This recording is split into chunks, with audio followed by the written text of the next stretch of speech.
Hello everyone, this is King Rats here. Welcome back to the channel, guys. At this point in time, the NHL regular season is mostly a wrap, as most teams having just 2 regular season games left before the season is over. The playoffs start this Saturday, and most of the playoff teams have now been determined. There is still some debate as to what the official first round matchups are going to be like, but we can kind of assume that at least at this point in time, the NHL standings are going to stay as they are. And so therefore, I've decided that I'm going to go through every single NHL team, and I'm going to be handing them out an overall letter grade for their regular season result, going division by division. If you guys enjoy this type of content, please leave a like and subscribe to the channel for more, and I hope to see you guys all in the next video. Alright, ladies and gentlemen, so let's get into it, starting with the Central Division. Please keep in mind that these are the official NHL standings for every division as of April 15th, 2025, so most teams have at least 80 to 81 games played, so I apologize if there's any significant changes in the standings, and I will make some adjustments in my official video when it's released, but this is what I have right now. So, as you'll see, these are the official standings from the NHL's websites from 1 to 8, and the team grade will be posted on the right hand side at the end of the graphic. So starting off with the Winnipeg Jets, the President's Trophy winners, I'm giving them an A-.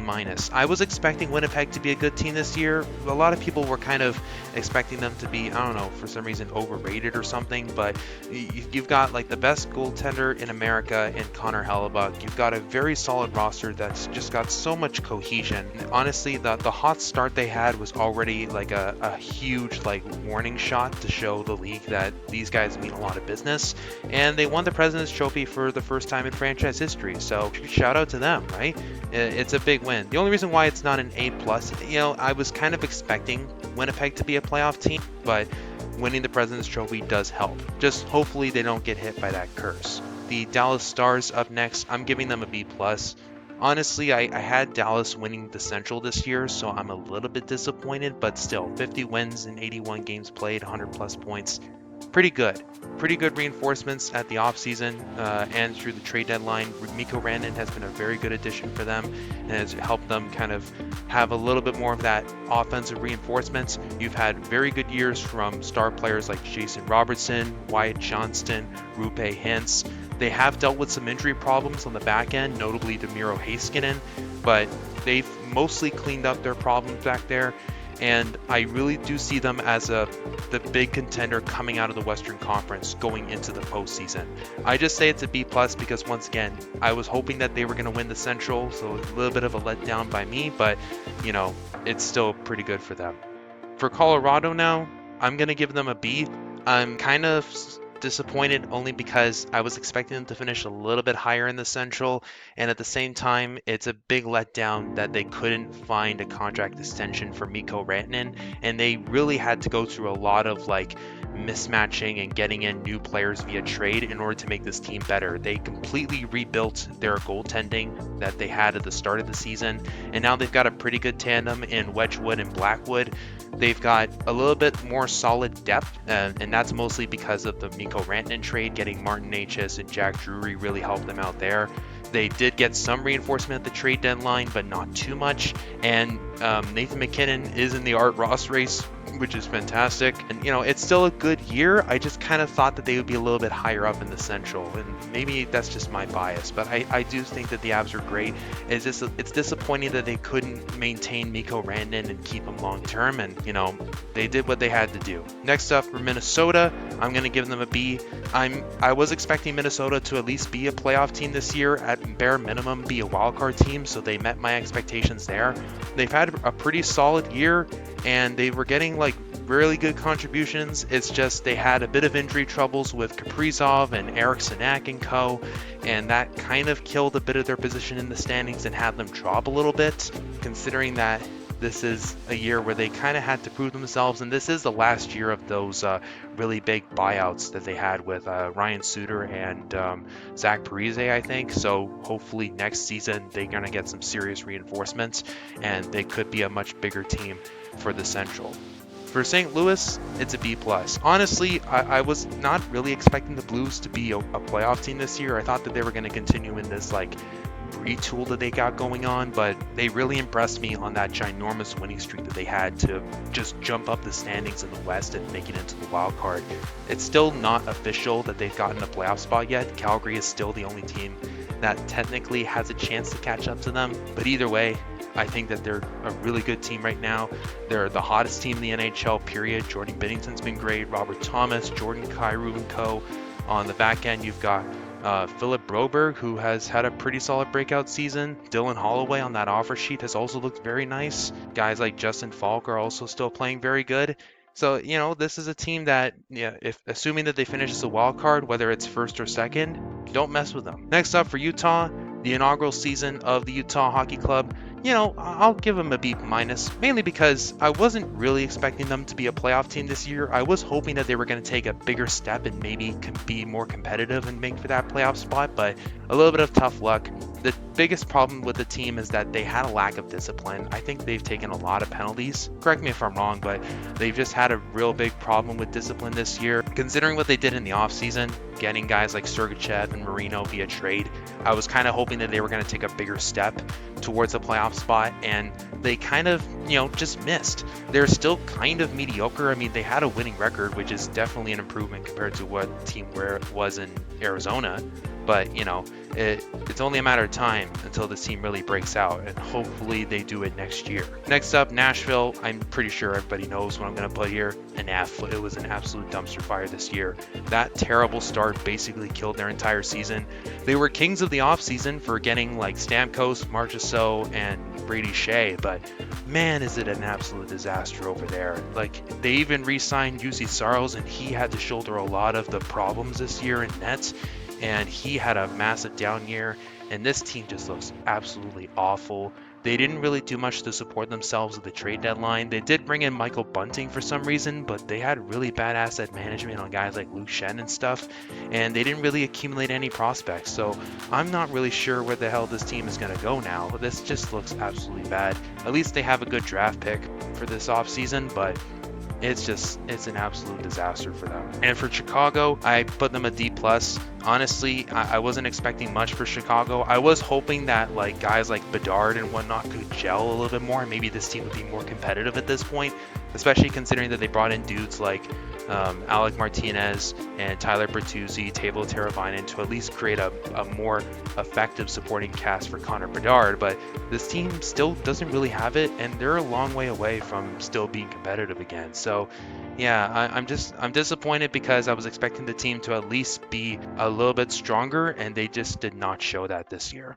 All right, moving on, we now have the Pacific Division, so going from 1st to 8th here, as you'll see the team grades on the right-hand side once again. The Vegas Golden Knights, I'm going to give them an A. It's kind of expected at this point. Vegas has been such an effective team for so many years now. I mean, you can't really question it, but the fact that they've still had this really good string of dominance, and they didn't have to rely on LTIR, which a lot of people have kind of hammered them in for, that's pretty good.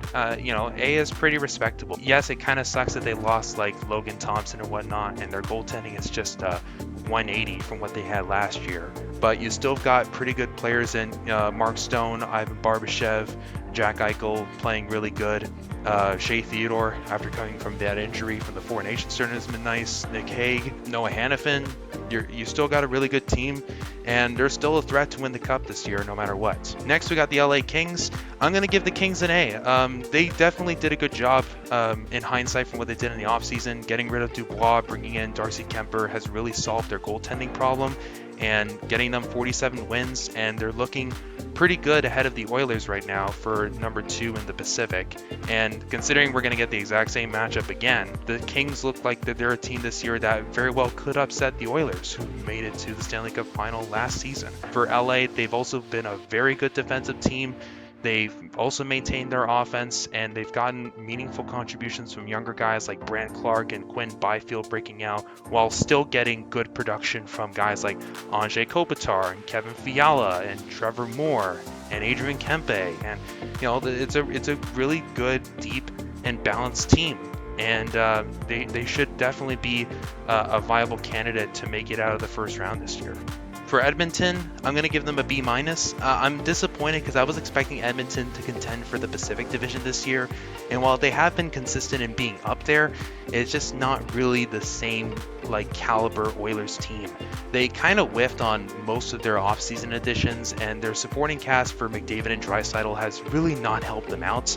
They've also been plagued by the injury bug this year, as both Draisaitl and McDavid have missed time because of injuries, and also Stuart Skinner has kind of come back down to earth, and he's also missed some time with injury, and they really didn't do enough to reinforce their team. They gave up a first round pick for Jake Wallman, and I gotta be honest, I haven't heard much news about that guy, and they didn't really do much to help support their depth and help at least get some more production in that bottom six. So I don't really know what to make of this team. Last year was a ginormous win for them, but I just don't see them replicating that same kind of success this year, and I was expecting them to at least be top 2 in the Pacific and maybe win the division. For Calgary, it's a B+.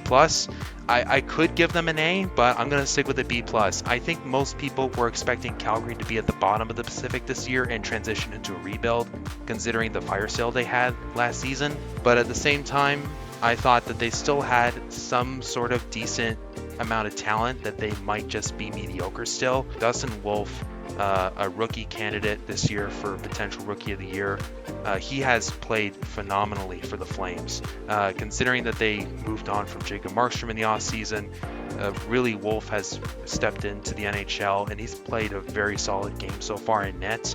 And the team has also been getting meaningful contributions from Kadri. Huberdeau kind of looks like his former self again. Uyghur's still running the back end. It's not bad. It's kind of it's not really a fun team to watch because their offense is kind of meh, but you know, they're getting the job done. I don't see Calgary making the playoffs this year, but at least it was a good try at trying to maintain their competitiveness. But they're kind of going to need a long-term plan here because they can't stay mediocre forever.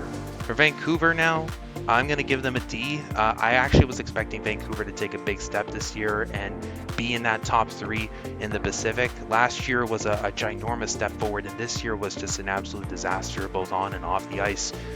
This team couldn't hold the lead. Their defense fell apart, and then there were some games where they just looked like absolute world beaters with some crazy comebacks like they had against Dallas that other night. What is that, like 3 goals in a minute? The culture problem inside the locker room was also a disaster, with JT Miller eventually getting traded, and Elias Pettersson has basically become a shadow of his former self, and they actually shut him down early this season.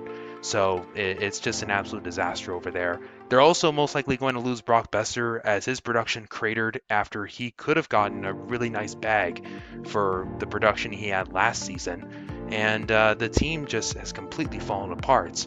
That, a combination of some injuries and some underperformance, and with some potential retooling that they tried with getting guys like Drew O'Connor and Marcus Pettersson in the middle of the season, it didn't work out for them, and they missed the playoffs by a pretty decent margin. So yeah, very disappointing from Vancouver.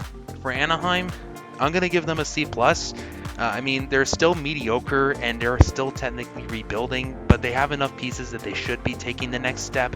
I am a little disappointed because I thought that they would at least get 80 points this year, and I don't know, maybe they'll still get that by the time that this video is done, but honestly, I was really hoping that they could take a bigger step towards being competitive, but you know, you still got some problems with offense and defense. Some guys are still there that, you know, either are trade bait or are viable candidates to be moved, like Trevor Zegras and John Gibson. They did get some valuable production and development time for guys like Leo Carlson and Mason McTavish, etc. But the things have to click, right? They've got enough prospects that they can fill up the roster now, and they have to find a way to make everything work. And really, next season has to be when they figure it all out. For the Kraken, I'm going to give these guys a D. I'm disappointed because Seattle did go big game hunting in the offseason, getting Chandler Stevenson and Brandon Montour. Montour's been not bad, but Stevenson has just been not there at all. And this team is very much like middle of the road, but they really should be probably going into a proper rebuild now.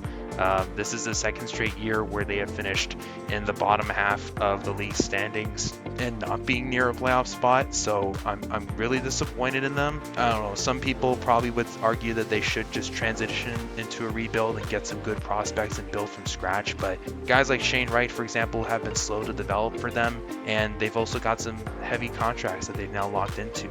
Like, Montour is pretty much their top defenseman, right, outside of Vince Dunn, and Chandler Stevenson has to play better. I don't know how Seattle Kraken fans see and perceive of him right now, but I don't know. I just think that the Kraken could be a lot better of a team with what they have on the roster, and it's a major letdown, and I just don't know what their future holds. And lastly, for San Jose, I'm going to give them an A. Look, I know they're the worst team in the NHL, but if you think about it, the Sharks basically achieved all their objectives this year. The supporting cast that they built around Macklin Celebrini has pretty much worked mostly like a charm. And also, Mike Grier has made some effective trades that have helped the team out in the future, while also still being garbage this year. Macklin Celebrini has had a terrific rookie season. I think he's got now the best rookie season in Sharks history. They got 30 goals out of Tyler Toffoli, which is fantastic. They've gotten really good success out of their bargain bin hunting, getting like Timothy Liljegren and Jake Wallman, who they later traded to get a first-round pick back. Really good investment from them. And they also completely rebuilt their goaltending, of course, for bad and good, getting guys like Askarov more playing time. And yes, they're still pretty bad, but they've already got an excellent prospect pool, and they also secured the best odds of winning the draft lottery again this year. So if you think about it, they're still going to get at least a top 2 pick. I don't think they're going to drop significantly, but they've got a great prospect pool, they got a great future, and this is only going to help them out in the long run. All right, next up, we've got the Metropolitan Division going from 1 through 8. Starting with the Washington Capitals, it's got to be an A+, right? I don't think anyone expected Washington to even be close to winning the division in the Metro this year. They looked like a team that were on the outside looking in and were most likely going to try and stay competitive for Ovechkin's final seasons, but they have absolutely blossomed. Every single move they made in the offseason, from the trades to the signings, have worked out perfectly. Ovechkin has recaptured his old form, and the cherry on the cake is him breaking the all-time goals record set by Gretzky. That's a really big accomplishment, and the team has really rallied around him. 50 wins in 80 games played, and they have just been an absolutely well-oiled machine. They've gotten fantastic goaltending out of Charlie Lindgren and Logan Thompson. They've gotten career years out of Jacob Chychrun and Dylan Strome. They made some extra adjustments in the middle of the season by getting in guys like Anthony Beauvillier and Lars Eller to help reinforce the bottom 6. Alexei Protas has had a fantastic year for them.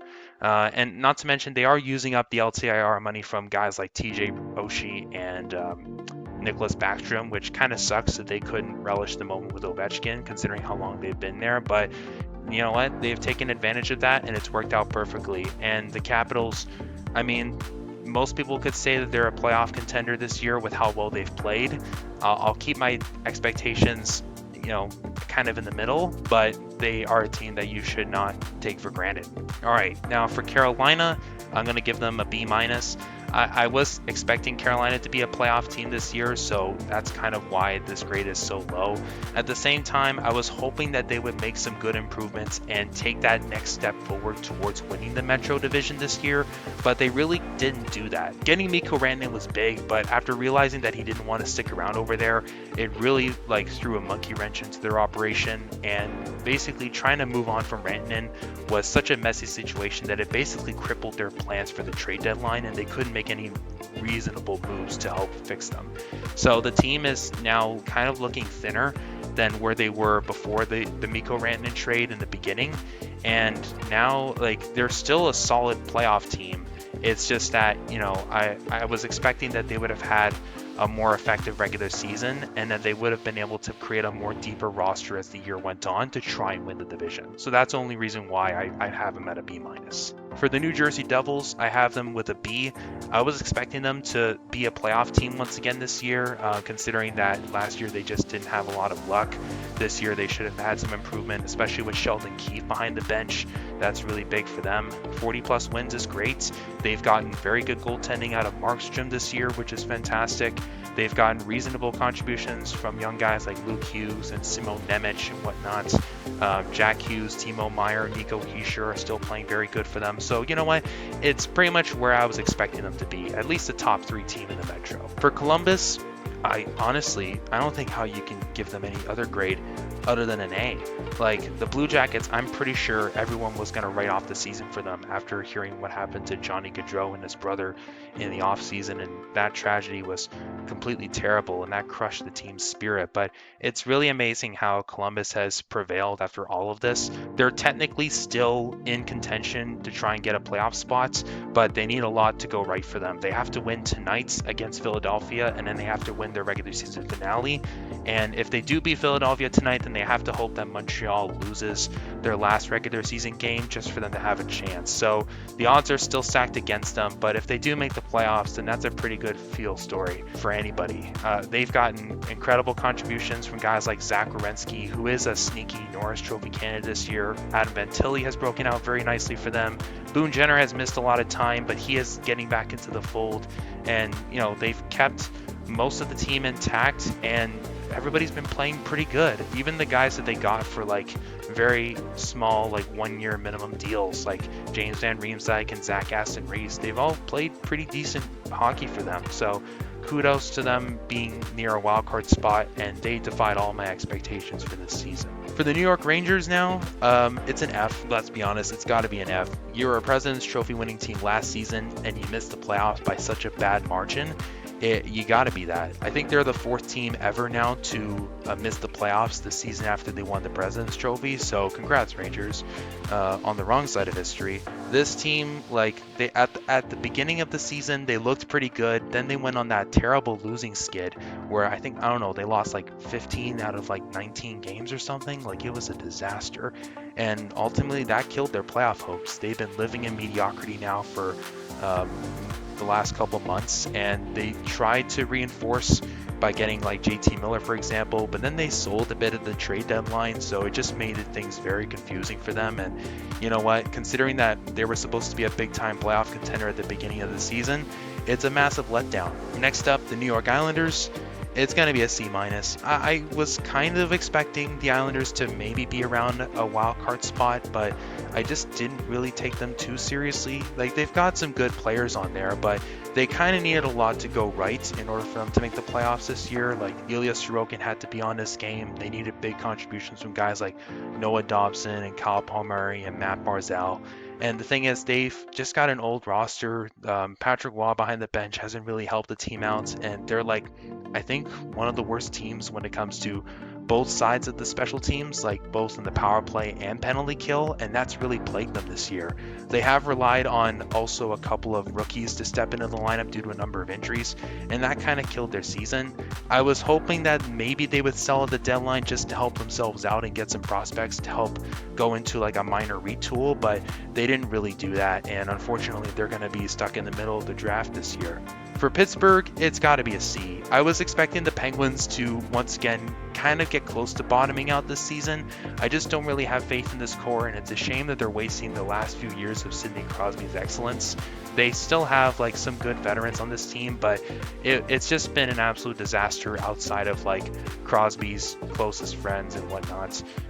This team should go into a full-on rebuild, but Kyle Dubas is just holding back for some strange reason. I just don't see the Penguins having anywhere close to like the revitalization that the Capitals went through in this past season.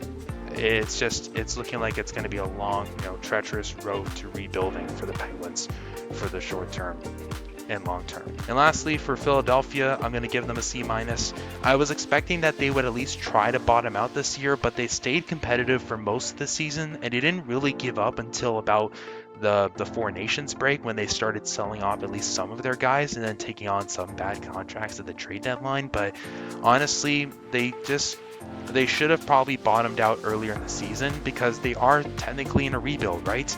They also held on to John Tortorella for too long, and they fired him not too long ago, but they should have done that a while back, because I don't think he was great for development anyway, and he wasn't really interested in it. So that's what my thoughts are for the Metro. Okay, last but not least, we have the Atlantic Division. So starting from 1 through 8, this is what we got so far. So starting off with the Maple Leafs, I'm going to give Toronto an A-. I mean, honestly, I was expecting Toronto to be a playoff team this year and at least reinforce near the trade deadline, and they did all of that. So it's not like I was disappointed or like kind of surprised. I think the biggest reason why it's an A minus is really because the Leafs are actually have a chance to win the Atlantic. Like the fact that they are actually in contention for a division title is just beyond me. I was expecting at best that they would probably finish at like second or third, because I just never thought that they had enough to be a great regular season team. And it's like they're good, but it's like that's kind of it. Like they don't win division titles. But this team actually this year very well could. But for Toronto, that's kind of the big thing for them. They did reinforce the trade deadline, but it's kind of up and down. It depends. You have to go by a case-by-case basis. But I'll give them A minus for the whole season. Tampa Bay now, I'll give them a B plus. They did actually a pretty good job if you look at things in hindsight, from moving on from Stamkos and transitioning to Jake Gensel and co. And the team's got a very good offensive system this year. They're one of the better teams when it comes to goal differential, and they've seen some very good production from guys like Brandon Hagel and Victor Hedman, and Nikita Kucherov is still very good this year. And they've also been getting some meaningful contributions from guys like, I think, Connor Geekie and Mitchell Chafee, and like those kind of guys. Like they've gotten some pretty solid contributions from them. And once again, it's another 100-point season. They maintain their spot in the Atlantic in the top 3. They've done really good work. It's just I was expecting them to be a playoff team, so that's why it's not higher than a B plus. I just thought that they did enough to still be a very solid competitive regular season team and should very well be a good playoff team this year. And they also made some meaningful contributions at the trade deadline and reinforcing the roster. So I think they kind of basically met my expectations. For Florida, I'll give them a B minus. I was expecting the Panthers to actually win the division this year. I just thought that maybe they had enough gas left in the tank that the playoff hangover wouldn't completely get to them, but unfortunately it kind of has. I think the biggest problem is that they've just dealt with a lot of injury issues since the Four Nations break. They've missed a lot of their main guys. Everyone from Matthew Tkachuk to Aaron Ekblad, Gustav Forsling, Sam Bennett, Sam Reinhart, all of these guys have either missed time because of injuries or they've been healthy scratches. And that sort of compromised their race for the division this year, because it actually kind of looked like that they might just win it because of Toronto kind of floundering for a bit. But they've also kind of seen a little bit of a drop in production from their bottom 6. Guys like Evan Rodriguez and whatnot, I was kind of expecting that they would get better this year, but I guess the hockey has kind of caught up to the team right now, and they've played so much that it's kind of a disappointment for the regular season. But still, top 3 in the Atlantic is nothing to slack off at. Next up, we got the Ottawa Senators. I'm going to give them a B plus. The Sens have surpassed my expectations because I wasn't sure if they were going to be good enough to be a playoff team. I had them pegged to be a playoff team last year, but they definitely disappointed there. This year, they're actually pretty good. They've got a really nice, well-balanced roster. They made some great reinforcements at the trade deadline, and the team looks very dangerous. They secured the top wildcard spot in the East, so we know they're going to play the division winner from the Atlantic. So really, the Sens already know most likely who their opponent is. Everything they did really this year shows that this team can be a very solid team in the regular season and can make the playoffs, and they should be considered a threat in the long term. So I think overall the Sens did a fantastic job. For Montreal, it's going to be an A. Honestly, I did not have Montreal in my wildest dreams getting anywhere close to playoff contention this year. I thought that this would be just another year of the rebuild and just trying to get some development time for their guys, and that next year would be the year where they really try to take the next step. But no, this year they have completely overachieved. They've gotten some great goaltending from Samuel Montembeault and Jacob Dobesh, I think. They just got Ivan Demidov to come over from the KHL for the end of the season here, and they're in the thick of this second wildcard spot right now, and all they really need is a win, or at least the Blue Jackets to lose one game, and then Montreal's in the playoffs, which would have already surpassed everyone's expectations. I did have Martin St. Louis to be coach of the year this year, but that was mostly because I was expecting the Canadiens to at least be in the middle of the pack for a potential playoff spot, but nothing like this. So that's why I got an A for them. For the Red Wings, it's a C+.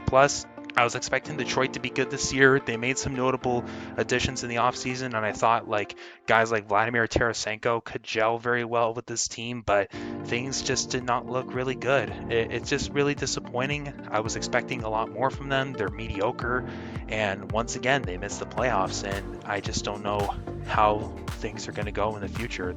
Something has to click for this team. Next, the Buffalo Sabres.